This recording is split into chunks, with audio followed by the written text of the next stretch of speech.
So the first thing I learned in my reflective compendium was that even though different education systems have different values and policies towards assessment, it's still possible on a school level to achieve William and Black's ideals for assessment, where it's a very shared process and there's lots of collaboration between teachers, and also where teachers have the freedom to be able to decide how they're going to implement formative assessment in their own classrooms. So it might look a bit different as well.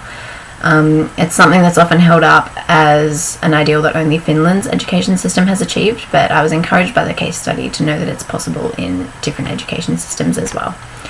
I also realised from the case study, though, just how big of an impact parents have on the school assessment culture, and that some parents who might be quite highly influenced by the culture of comparison that standardised testing sets up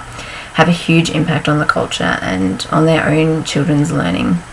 As the parent E in the case study showed, whose child had lost so much confidence from one year to the next because their parent was constantly comparing them and worrying about their achievement. So that has a huge impact on students emotionally, and so does teacher feedback, as I learnt from Eleanor Hargrave's study, where she shows that feedback doesn't just need to be timely and specific, it needs to take into account how students feel, and that has a huge impact,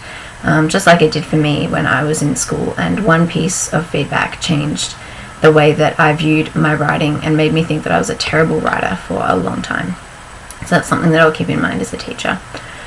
Also, I learned that feedback is important for children to understand the gap between the learning goals that they've set for themselves, which is important in assessment, and their actual achievement. So Diana Bass talks about how teachers need to provide the help for students to think metacognitively and realise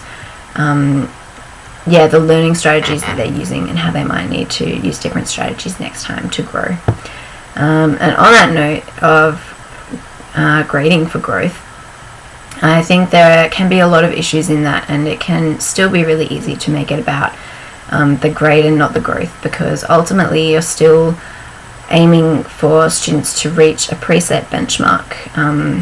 and if they don't reach it, you still need to celebrate the growth, otherwise it has become about the grade. And if they've grown in any way, I think that needs to be celebrated, and students need to know that no assessment, as Wynne Harlan says, no assessment can measure the full range of their growth and what students can do. And I'd like to learn more about how this applies particularly to EAL students, which I started thinking about when researching NAPLAN and also from watching the TED Talk below. So that's what I've been learning, what I'm still learning, and what I hope to put into practice on my next placement.